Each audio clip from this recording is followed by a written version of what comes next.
боюнча сурак бердиңиз. Факты боюнча иш козголганын айтышты. Жанагы YouTube'га чыккан Курсан Асановдун үнү делген видеодо менин атым аталаганы боюнча кылмыш иши козголупту. Ага кошумча жанагы Сонунгүл деген маданият ишмерлери каты ошого кошумча болуп, факты боюнча кылмыш иши козголуп, ошонун алкагында сурак берип чыктым. Бирок Ички иштер министрлигинин тергөө кызматынын кызматкерлерине эч кандай дооматым жок. Мага эч кандай басым кысым болгон жок. Өздөрүнүн мындай сылык сыпа маданиятты алып жүргөнүн мен баса белгилеп коюшум керек. Бирок мен өзүмдүн оюмду айттым, эч кандай ал сүйлөшүүдө ал видеого тиешем жок экенин, эч бир саясатчы менен, эч бир коомдук ишмерлер менен мен бийликти күч менен басып алуу аракетин көргөн эмесмин. Бир дагы кымындай дагы далил жок экенин айттым. Экинчиден, жанагы маданият ишмерлери делген эжекелердин кайрылуусу боюнча дагы ар кандай интервьюларды берип, элди митингге үндөгөн дегени дагы жалган. Мына урматтуу журналисттер, силер турасыңар, эгерде кимге мен ошондой бир интервью берип, элди көчөгө чыгууга үндөп, бийликти басып алабыз деген коомчулукка чакыруу жасаган эмесмин. Бир дагы Кыргызстанда киши аны далилдеп бере албайт. Жалпысынан ошондой. Аудиодон башка бир далилдерди көрсөтүштүбү? Тергөөдөгү мына 4 саат болду, көрдүңөр. Жанагы суроо жоопту ачыкка чыгарбоо тууралуу катка кол коюп бергениме байланыштуу дагы көп нерсени азыр айта албашка туура келип атат. Мындан кийин суракка чакырды? Суракка чакырабы? Мындан кийин да. Мындан кийин суракка чакырган мөөнөттө ушул жерге келүү боюнча дагы катка кол коюп бердим. Эч кандай да чектөө койгон жок, эркин Кыргызстан ичинде жүрө бересиз. Азырынча чектөө жок азыр. Чектөө жок, эч кандай. Бирок чакырган мөөнөттөн калбай келип туруу милдетин алдым азыр. Ошондо жанагы маданият ишмерлеринин президентке кайрылуусу боюнча кылмыш иши козголду да, ошол боюнча. YouTube'га чыккан бир жанагы троллордун чыгарган видеосунун алкагында кылмыш иши козголуп, ага кошумча арыз, президентке жазган арыздын негизинде дагы эки иш биригип туруп бир кылмыш иши ачылды да. Ошол YouTube'га чыккан эле аудио экен, же болбосо башка бир узунураак варианты же башка да далилдер бар экен? Ошол YouTube'га чыккан эле аудио экен. Бирок ал жерде дагы абдан сапатсыз менин мындай катыштыгым жөнүндө эч бир далил жок да. Эми мындай күлкүлүү бир сөзүм айтканда. Анткени ал жерде мен же алар менен жолугуп сүйлөшпөсөм, же бир телефон чалуунун далилдери жок. Эч кандай, эч бир уюлдук компаниялар далилдеп бере албайт. Мен мына дайыма эле ушул Кыргызстанда адилеттүүлүк болсун, мыйзамдуулук болсун, бүт мамлекеттик органдар, соту дагы, прокурор, милициясы адилеттүү иштесин, мыйзамдуулук болсун деген эле ойду айтып келатам. Азыр дагы ошол ойду айтам. Эч кандай мындай бийликти күч менен басып алууга, жанагы ошондой эле курал жарак деген сөздөрдүн баары эми күлкүлүү чынын айткандачы. Бирок эмне үчүн ушундай болуп атат? Мен мага дагы азыр аябай түшүнүксүз да. Эмнеге деп ойлоп атасыз? Божомолуңуз бар эмеспи?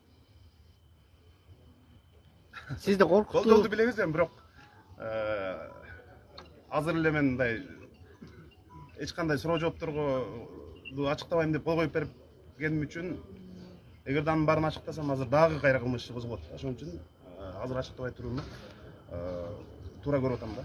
Бирок биз өзүбүздүн саналаштар менен, пикирлештерибиз менен жанагы беттеген саясатыбыздан кайтпайбыз.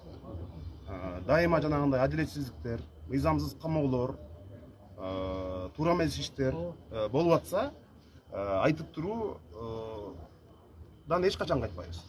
Бул бүгүнкү сурактын келе жаткан шайлоого байланыштуу кандайдыр бир байланышы барбы ортодо? Бүгүнкү сурактын. Эми бүгүнкү сурактын менимче байланышы бар. Анткени чын эле парламентке даярданып аткан жанагы саясий партиялардын курамын мен болжолду билем. Азыркы 6-чакырылышты албетте жанагы сапатсыз, чимкирик, сөздүн мындай туура сөздү айта албайт деп баалашат, бирок кийинки парламент мындан дагы начар, мындан дагы жанагы Түркмөнстандагы жүгүнүп турган депутаттар ошондой парламент болушун каалагандар дагы жок эмес да. Ошон үчүн мен бир ойдон алысмын, ошо бизге кылмыш ишин козгоп, жанагы сот иштерине байланыштуу шайлоого катыштыруу аракети болбойт деп ишенем да. Мен ишенимимде болбойт деп ойлойм. Рахмат сиздерге. Рахмат барыңарга. Рахмат. Беребиз. Мына маалымат каражаттарынын күчү чынында бизге чоң жардам болду.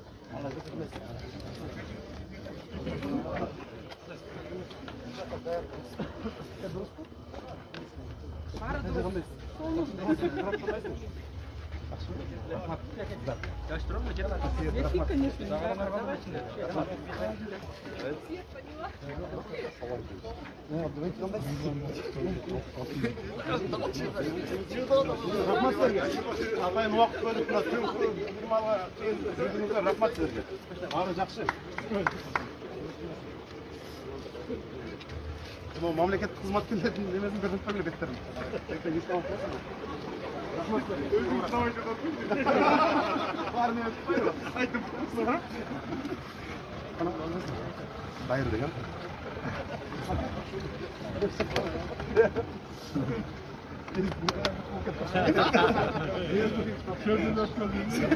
Шайлоочуларга жолугуп рахмат. Жакшы эле эми. Кеттик анда. Рахмат силерге, мына баарына рахмат. Үйлөрүнө Машина бар менде. мазутта тастап калгансың. Эркин рахмат сага. Чоң рахмат. Жакшы машина. Баарына рахмат. Мейли, рахмат барыңыздарга. Чоң рахмат. Эми аман эсен жете алыңыздар өзү. Орнуңуз билет. Давай жана. Али, рахмат. Ооба. Мейли, рахмат.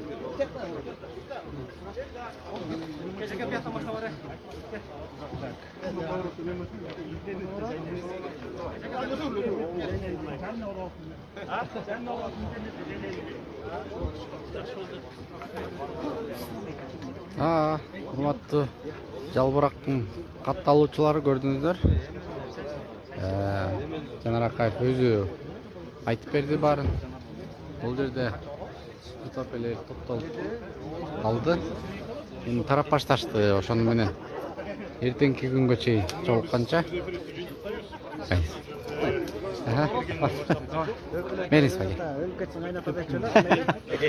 Катпайга мелис. Жакшы туруңуздар.